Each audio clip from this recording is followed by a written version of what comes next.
Alhamdulillah, luar biasa. Allahu Akbar. Sebelumnya kenalin, Ustazah namanya Nabila Febianka. Di sini Ustazah hari pertama ngajarin kalian. Mohon kerjasamanya ya. Iya. Oke, hari ini Ustazah mau absen dulu nih. Kalian hadir semua atau enggak ya? Oke. Baik, yang pertama Aulia Zahra. Hadirah. Oke. Sekarang Konita. Hadirah. Bunga Aulia. Hadirah. Khairun Nisa. Hadirah. Nadia. Hadirah. Baik, ada semua, alhamdulillah.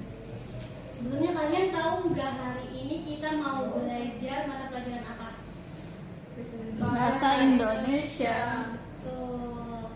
Nah, sekarang kan kalian udah kelas 5 SD ya? Pasti kalian udah pernah membaca atau mungkin menulis pesan. Siapa yang udah pernah menulis pesan atau membaca pesan? Mau misalnya di handphone atau tulis tangan gitu. Siapa yang udah pernah? Aku. Alhamdulillah udah. Jadi udah kenal semua ya pesan itu apa. Oke, jadi dalam pelajaran hari ini kita mau belajar bagaimana cara menulis pesan efektif. Nah, sebelumnya pernah nggak kalian merasa bingung saat membaca atau mendengar omongan nih dari teman atau keluarga karena kalimatnya itu bertele-tele? Iya. Nah, terus kalau gitu gimana misalnya kalian ini harus mengirim pesan yang singkat ke teman kalian supaya teman kalian itu nggak salah paham ketika misalnya kalian mau batalin janji, tadinya udah janjian nih mau main sore ini tapi ternyata nggak bisa. Kira-kira kata-kata yang tepat untuk digunakan kayak gimana? Belum tahu semua ya? Iya, itu dia, makanya kenapa kita harus belajar bagaimana cara membuat pesan efektif pada pembelajaran kali ini. Kenapa sih sebenarnya kita harus belajar menulis pesan efektif? Udah jelas, karena kita itu menulis pesan yang efektif itu bisa membantu untuk menyampaikan maksud dengan jelas dan juga secara santun kepada orang lain dalam berbagai situasi. Terus kalian pasti penasaran, gimana sih caranya untuk membuat atau menulis pesan yang singkat dan efektif? Yang pertama nih, di sini ada 5 caranya. Yang pertama, kalian itu harus nentuin tujuannya buat apa. Tujuannya itu jelas. Kemudian, yang kedua, kalian juga harus memperhatikan kaidah kebahasaan. Kalian pasti udah pernah belajar kan di sini bagaimana penggunaan huruf kapital. Udah pernah kan? Belajar huruf kapital dan tanda baca pasti semuanya udah pernah. Karena itu juga disebut kaidah kebahasaan. Terus kalian juga harus belajar bagaimana cara menyusun kalimat secara logis. Jadi kalimatnya masuk akal. Terus yang keempat yaitu kita belajar untuk menggunakan kalimat yang singkat dan padat, nggak bertele-tele.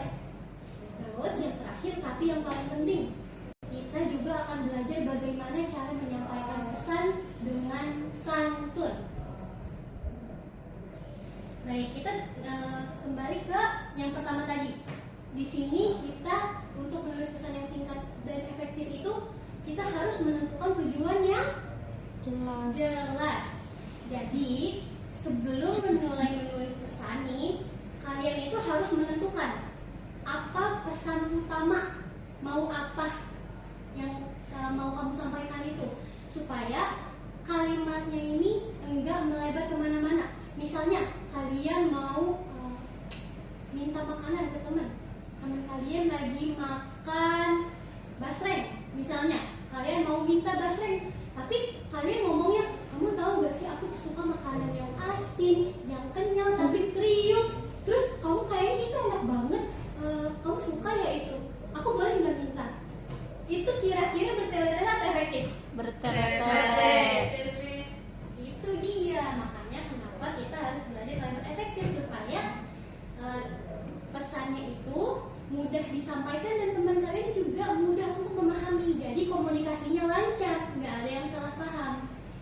gitu ya. Kan bisa aja kalau misalnya mau minta gaslengnya tinggal ngomong, aku boleh nggak minta gasleng kamu? Kalau nggak boleh juga nggak apa-apa kok, kan bisa kayak gitu ya. Terus yang kedua, gunakan kalimat yang singkat dan padat. Tadi udah dijelasin sempat ya. Jadi kita harus menghindari kata-kata yang mubazir atau kata yang berulang-ulang, yang pengulangan yang gak perlu gitu. Supaya orang yang menerima pesan kita itu bisa langsung menangkap isi pesan kita. Mau apa sih kita gitu. Terus yang ketiga, kita juga harus belajar untuk menyusun kalimatnya secara logis. Jadi pastikan nih informasi dari pesan kalian itu disusun dalam urutan yang mudah diikuti, seperti menggunakan pola siapa, kapan, dan kenapa. Coba kita bikin kalimat sederhana nih. Siapa, kapan, kenapa. Ada yang mau nggak mencoba? Siapa misalnya di sini tulisannya. Subjeknya kalian udah belajar juga kan ya, subjek SPOK kemarin. Oke. Sekarang misalnya siapanya, misalnya di sini kita tulis Konita. Kapan? Misalnya hari ini. Hari ini. Kenapa? Belajar. Misalnya seperti ini, tadi ini kita lagi menulis pesan ya. Izin meminjam buku. Jadi siapanya itu adalah wanita. Kapan? Hari ini. Wanita kenapa? Mau izin meminjam buku. Misalnya kalian mau bilang ke teman kalian, aku hari ini, atau misalnya hari Jumat akan pergi.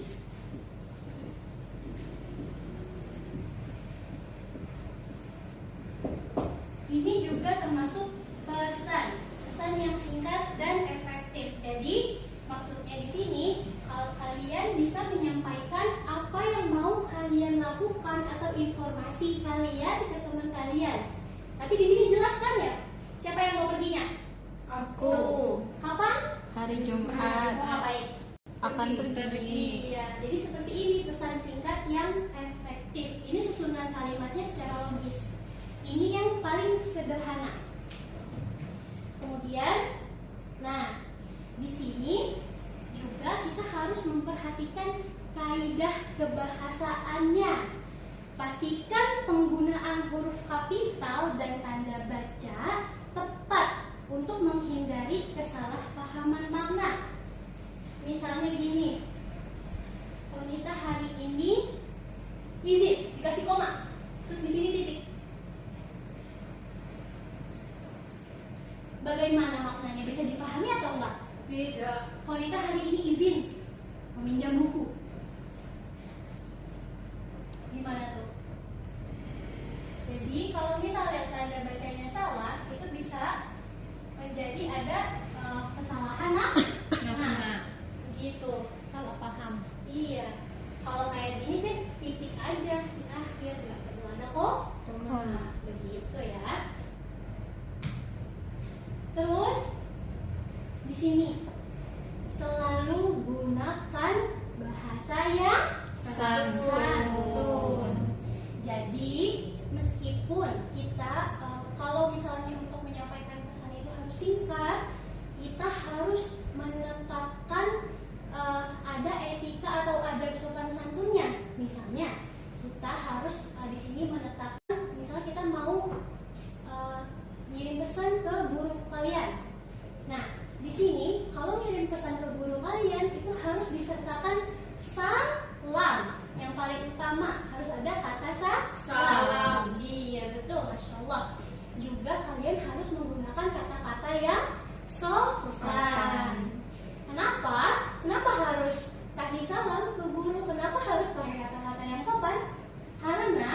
supaya pesan yang kalian sampaikan itu terasa lebih menghargai penerimanya.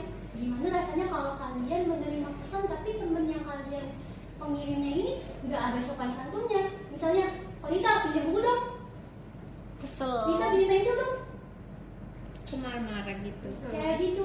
Itu kan nggak enak ya. Makanya kenapa sopan santun itu penting. Sekarang jangan lihat kucingnya, baca tulisannya. Kita akan melihat contoh pesan efektif dan yang tidak efektif. Baik, contoh yang pertama di sini ada dua, ada yang efektif dan tidak efektif. Bisa dilihat nih, kalimat yang pertama. Halo Bu Guru, misalkan nama Ustazah Nabila Bills. Saya Bills nih, mau bilang kalau hari ini saya nggak bisa masuk sekolah karena tadi pagi badan saya terasa nggak enak, kerasa kurang sehat, terus ibu saya nyuruh saya untuk istirahat aja di rumah, jadinya saya izin Bu. Kenapa kalimat ini nggak efektif? Tele-tele. Pertama, betul sekali, Masya Allah, karena kalimatnya terlalu panjang. Padahal pesan yang mau disampaikan cuma izin sakit nggak masuk sekolah. Tapi kalimatnya terlalu panjang, udah gitu bertele-tele. Dia bilang pagi ini badannya nggak enak, dia juga bilang ibunya nyuruh untuk istirahat di rumah, gitu. Dan juga membingungkan. Ditambah lagi di sini dirasa kurang sopan. Nah, sekarang yang efektif nih, bisa seperti ini. Selamat pagi Bu, saya misalnya Aulia, izin tidak masuk sekolah hari ini karena sedang sakit. Terima kasih Bu. Biasanya kalau kita ditambah Assalamualaikum, ya, dan seperti itu. Kenapa yang ini efektif? Karena pesannya singkat, padat, jelas, dan santun. Semuanya udah ada walaupun sesingkat ini. Begitu. Sekarang kita lanjut ke contoh yang kedua. Coba sekarang anak-anak yang baca. Misalnya siapa yang mau baca nih kalimat tidak efektif yang pertama? Bunga. Konita aja deh. Silakan dibaca yang kalimat tidak efektifnya. Hai teman, apakah kamu kira-kira punya buku cerita yang kemarin kamu bawa itu? Kalau ada, boleh tidak aku pinjam sebentar saja untuk aku baca di rumah, nanti aku kembalikan kok. Iya, nah kenapa kalimat tersebut tidak efektif? Karena kalimat tersebut menggunakan kata-kata mubazir dan tidak langsung pada tujuan. Nih, apakah kamu kira-kira punya buku cerita yang kemarin kamu bawa itu enggak? Padahal udah jelas dia kan kemarin bawa, berarti dia punya dong, gitu kan? Jadi kalimat kata-katanya mubazir, terus juga enggak langsung pada tujuan. Padahal bisa aja dia langsung bilang mau pinjam. Coba Khairun Nisa, silakan dibaca kalimat yang efektifnya. Hai, bolehkah aku meminjam buku ceritamu? Akan aku kembalikan besok pagi. Terima kasih. Iya, bagus. Nah, di sini kenapa kalimatnya efektif? Karena dia langsung ke inti pesannya. Permintaannya langsung tersampaikan begitu. Sekarang kalian paham ya? Insya Allah ya. Karena tadi udah dijelasin, kita ada kuis kecil-kecilan nih. Kita kuis kecil-kecilan di sini. Kita coba sama-sama ya.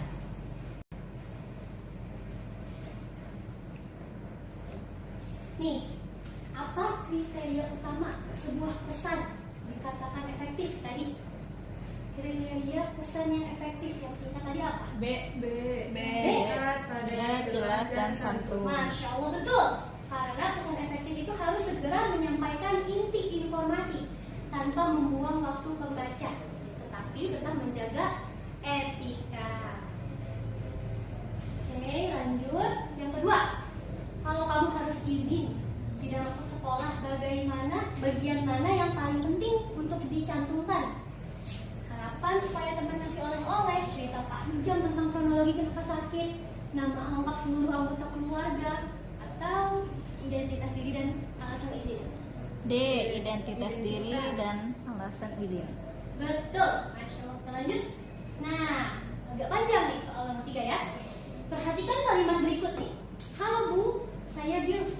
Mau bilang kalau hari ini saya tidak bisa masuk sekolah karena tadi pagi badan saya terasa agak kurang sehat. Terus ibu saya menyuruh saya untuk istirahat saja di rumah, jadi saya izin ya Bu. Nah, kekurangan utama dari kalimat tersebut itu apa? Kira-kira ada yang tahu jawabannya? D. D. D. Terlalu bertele-tele. Domba atau Bandung? Dodol. Dodol, oke, dodol Garut. Oke, lanjut ya. Betul, Masya kayaknya udah mulai paham nih. Sekarang nomor 4, manakah di bagian bawah ini yang merupakan perbaikan paling efektif untuk kalimat yang tadi udah kita baca? Yang paling efektif kira-kira apa? Tadi udah sempat dibacain sama wanita soalnya. D. Kayaknya. Yang mana ayo?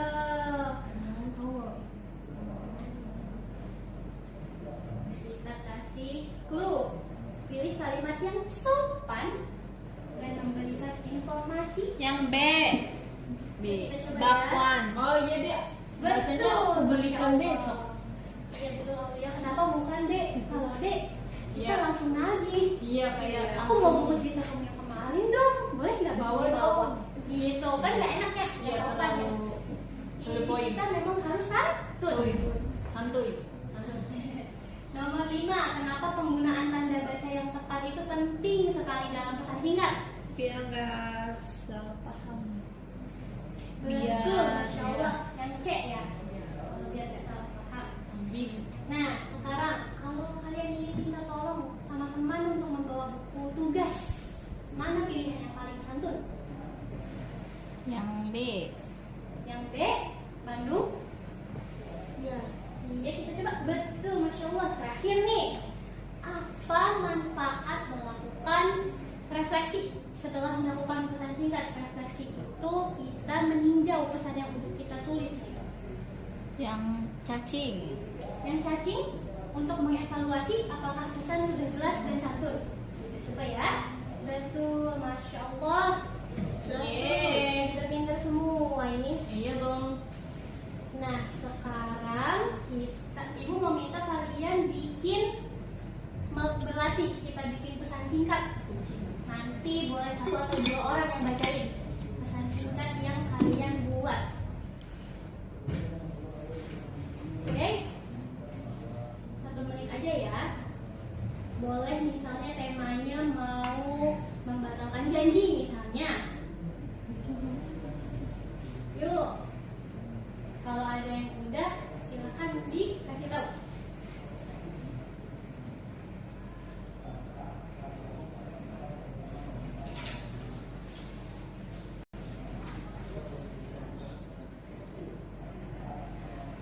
Sudah bisa?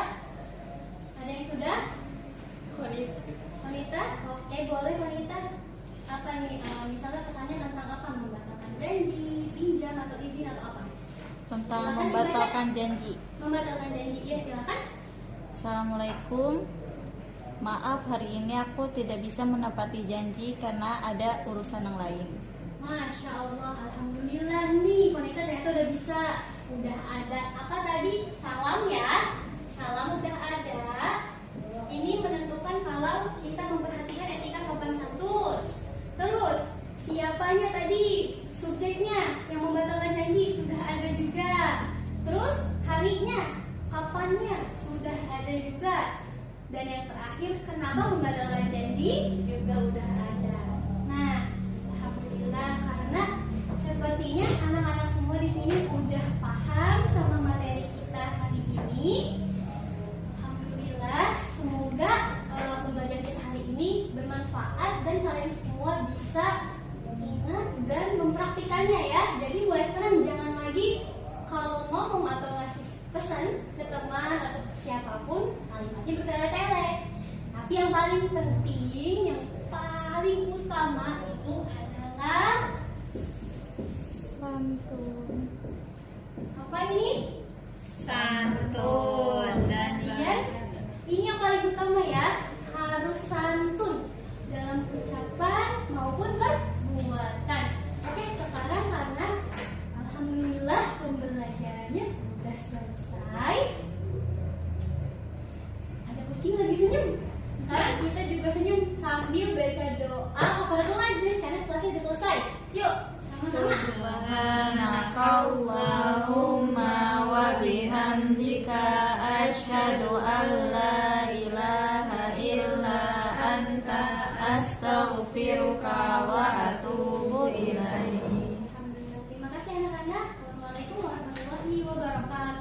Waalaikumsalam warahmatullahi wabarakatuh.